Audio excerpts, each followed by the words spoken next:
വേണ്ടി നമ്മുടെ പ്രിയപ്പെട്ട കേരളത്തിന്റെ അഭിമാനം ഇന്ത്യൻ നാഷണൽ കോൺഗ്രസിന്റെ അഖിലേന്ത്യാ general secretary Shri K C. Venugopal MP. നമ്മുടെ ഈ അനുസ്മരണ സമ്മേളനം ഉദ്ഘാടനം ചെയ്യുന്നതിന് വേണ്ടി കടന്നു വരികയാണ്. പ്രിയപ്പെട്ടവരെ, കേരള പ്രദേശ് നമ്മുടെ എല്ലാം അഭിമാനമായ AICCയുടെ ജനറൽ സെക്രട്ടറി ഇതാ ശ്രീ കെ.സി. വേണുഗോപാൽ എം.പി. ഇതാ ഈ വേദിയിലേക്ക് കടന്നു വരികയാണ്. ഇന്ത്യൻ നാഷണൽ കോൺഗ്രസ് പ്രസ്ഥാനം വേണ്ടി രാഹുൽ ഗാന്ധിയോടൊപ്പം പടപൊരുതി ഇന്ത്യൻ നാഷണൽ കോൺഗ്രസിന്റെ അഭിമാനകരമായ മുന്നേറ്റത്തിന് ഇന്ത്യ രാജ്യത്ത് നേതൃത്വം കൊടുത്തിട്ടുള്ള പ്രിയപ്പെട്ട നമ്മുടെ അഭിമാനം കേരളത്തിന്റെ ഇന്ത്യൻ രാഷ്ട്രീയത്തിന്റെ സംഭാവന ശ്രീ കെ.സി. വേണുഗോപാൽ എം.പി. ഇതാ ഈ വേദിയിലേക്ക് കടന്നു വന്നിരിക്കുകയാണ്.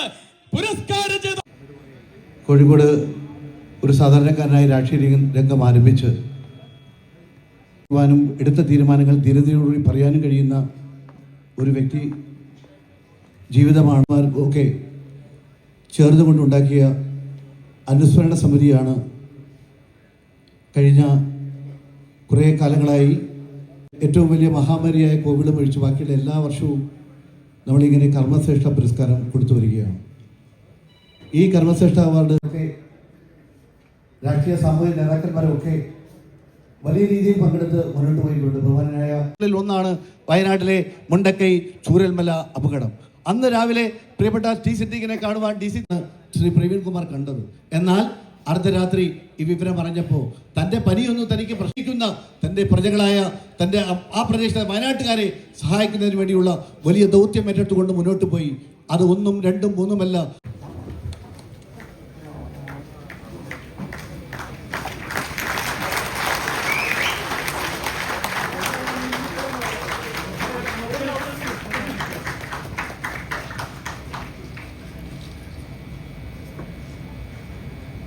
ഈ വേളയിൽ അദ്ദേഹത്തിൻ്റെ പേരിലൊരു അവാർഡാണ് സിദ്ദീഖിന് കൊടുക്കാൻ തീരുമാനിച്ചിരിക്കുന്നത് എന്ന് ഞാൻ മനസ്സിലാക്കുകയുണ്ടായി.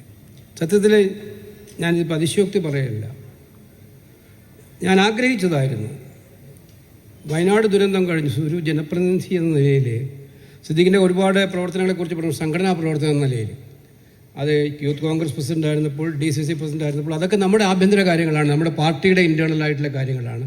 ഒരു പാർട്ടിയുടെ സംഘടനാപരമായിട്ടുള്ള കഴിവുകൾ തെളിയിച്ച ഒരാൾ, നല്ല ഒരു സംഘാടകനായിരുന്നു, നല്ല DCC പ്രസിഡന്റുമാരിൽ ഒരാളായിരുന്നു, നല്ല യൂത്ത് കോൺഗ്രസ് പ്രസിഡന്റുമാരിൽ ഒരാളായിരുന്നു. അതിലൊന്നും ആർക്കും സംശയമില്ല. പക്ഷേ എനിക്ക് എൻ്റെ ഹൃദയത്തിൽ തൊട്ട് അഭിനന്ദിക്കാൻ തോന്നിയൊരു നിമിഷം, മുണ്ടക്കൈ ദുരന്തം നടന്ന രാത്രി, ആ രാത്രി ദുരന്തം നടന്ന ഞാൻ ദില്ലിയിലാണ്, ഞങ്ങളെല്ലാം ഉണ്ട്. ഒരു യഥാർത്ഥ പ്രവർത്തകൻ പൊതുപ്രവർത്തകനാണ്. ഞാൻ ഉറപ്പിച്ച് പറയാൻ ആഗ്രഹിക്കുന്നു, ഇത് മുമ്പേ കൊടുക്കേണ്ടതായിരുന്നു. സിദ്ദീഖ് അക്കാര്യത്തിൽ വയനാട് ദുരന്തവുമായി ബന്ധപ്പെട്ട് അവാർഡിന് വേണ്ടിയിട്ടല്ല, ഒരു ജനപ്രതിനിധി എന്ന നിലയിൽ തന്നെ വിജയിപ്പിച്ച ജനങ്ങൾക്ക് ദുരന്തമുണ്ടായപ്പോൾ ആ ദുരന്ത ഭൂമിയിൽ ഒന്നും നോക്കാതെ തനിക്ക് എന്ത് പറ്റും. പക്ഷെ 8 മാസം കഴിഞ്ഞു. 8 മാസം കഴിഞ്ഞിട്ടും അവിടെ എല്ലാം നഷ്ടപ്പെട്ട് എല്ലാം ഒടുങ്ങിയിട്ടും ബാക്കിയായി പോയ കുറച്ചാളുകളുടെ രോദനങ്ങൾ ഇപ്പോഴും വയനാട്ടിൽ മുഴങ്ങി കേട്ടുകൊണ്ടേയിരിക്കുകയാണ്. സങ്കടങ്ങൾ നിവർത്തിക്കേണ്ട ഒരു സർക്കാരിൽ നിന്നും ആ പ്രതീക്ഷ യഥാസമയം കിട്ടിയിട്ടില്ല എന്നുള്ളതാണ് യാഥാർത്ഥ്യമായിട്ടുള്ള കാര്യം. അവിടെ ഇപ്പോഴും ഈ ദുരന്തമുഖത്ത് വീണ് എത്രയോ കഷ്ടപ്പെട്ട് രോഗാതുരരായി കിടക്കുന്ന, പ്രയാസപ്പെട്ട് കിടക്കുന്ന, ജീവിതത്തിലെ ഏറ്റവും പ്രയാസമേറിയിട്ടുള്ള രോഗികളുണ്ട്, മാറാരോഗം ബാധിച്ചവരുണ്ട്. അവർക്ക് തുടർ ചികിത്സാ രീതിക്ക് കൃത്യമായിട്ടുള്ള മാർഗനിർദ്ദേശങ്ങൾ ഇപ്പോഴും കൊടുത്തിട്ടില്ല. വിദ്യാർത്ഥികൾ, ഞാൻ സിദ്ദീഖിനെ അഭിനന്ദിക്കുന്ന കാര്യം, സിദ്ദീഖിൻ്റെ ഒരു ദൂരക്കാഴ്ച അക്കാര്യത്തിലുണ്ടായിരുന്നു. ഒരുപാട് വിദ്യാർത്ഥികൾ ഉപരിപഠനത്തിന് വേണ്ടി പഠിച്ചുകൊണ്ടിരിക്കുന്നുണ്ടായിരുന്നു. ഒറ്റവരെല്ലാം വിട്ടുപോയി, പഠിപ്പിച്ചവരെല്ലാം നഷ്ടപ്പെട്ടു പോയി, ഇല്ലാതെയായിപ്പോയി. അവരെ ആര് പഠിപ്പിക്കും ഉന്നത വിദ്യാഭ്യാസത്തിന്? അതൊരു പ്രോഗ്രാമാക്കി മാറ്റിയെടുത്ത് ഇവിടെ മലബാർ ഗോൾഡിനെ പോലെയുള്ള വ്യവസായ പ്രമുഖരുടെ സഹായത്തോടു കൂടി അവർക്ക് വിദ്യാഭ്യാസ സൗകര്യം ഒരുക്കി കൊടുക്കാൻ സിദ്ദീഖ് കാണിച്ച താല്പര്യം സർക്കാരിൻ്റെ ഉത്തരവാദിത്തമല്ലായിരുന്നു. അത് ഇതിൽ രാഷ്ട്രീയം കലർത്തണ്ട എന്നുള്ളതായിരുന്നു. വയനാട് ദുരന്തത്തിൽ രാഷ്ട്രീയം വേണ്ട, ആ ദുരന്തത്തിൽപ്പെട്ട ആളുകളെ വെച്ച് രാഷ്ട്രീയ പ്രവർത്തനം നടത്തി രാഷ്ട്രീയ വിലപേശം നിൽക്കരുത് എന്നായിരുന്നു ഇന്ത്യൻ നാഷണൽ കോൺഗ്രസിൻ്റെയും UDFൻ്റെയും നിലപാട്. പക്ഷേ 8 മാസക്കാലമായിട്ടും ഇതിങ്ങനെ ഉച്ചയിഴയുന്ന വേഗത്തിൽ എല്ലാം സാമ്പത്തിക സൗകര്യം ഉണ്ടായിട്ടും നീങ്ങിക്കൊണ്ടിരിക്കുകയാണ്.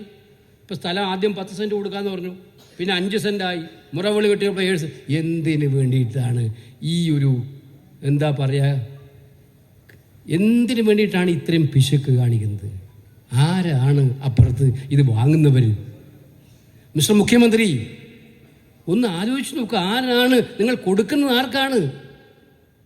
7 സെൻറ്റോ 5 സെൻറ്റോ 10 സെൻറ്റോ ആവട്ടെ, എല്ലാം നഷ്ടപ്പെട്ടവർ, അച്ഛനും അമ്മയും കുടുംബത്തിലെ എല്ലാം നഷ്ടപ്പെട്ടവർ, അവർക്ക് കൊടുക്കുന്ന സെന്റിന് വേണ്ടി വിലപേശലാണോ സംസ്ഥാന സർക്കാരിൻ്റെ ജോലി?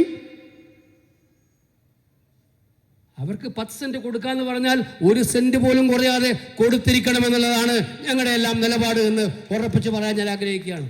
അതിൽ വെള്ളം ചേർക്കാൻ പറ്റില്ല. അതുപോലെ വീട് സൗകര്യങ്ങൾ കൊടുക്കാൻ കാലതാമസമുണ്ട്. ഇത് അല്ല, നിങ്ങൾക്കെല്ലാം PR ആണല്ലോ. പിന്നെ ഞാൻ കുറ്റം പറയാൻ തുടങ്ങാണ്ടിരിക്കാൻ എനിക്ക് പറ്റില്ല. വയനാട്ടിലെ ദുരന്തവും PR ആക്കാൻ വേണ്ടി അതിനുള്ള ഒരുക്കങ്ങൾ കാത്തിരുന്നിട്ട് ഈ നടപടിയാണോ നിങ്ങൾ ഉദ്ദേശിക്കുന്നത്? അല്ല, റിലീഫ് ആഗ്രഹിക്കുന്നവർക്ക് അടിയന്തരമായി നടത്തി കൊടുക്കാനുള്ള ഇച്ഛാശക്തിയാണോ ഗവൺമെൻറ് കാണിക്കാൻ ആഗ്രഹിക്കുന്നത്?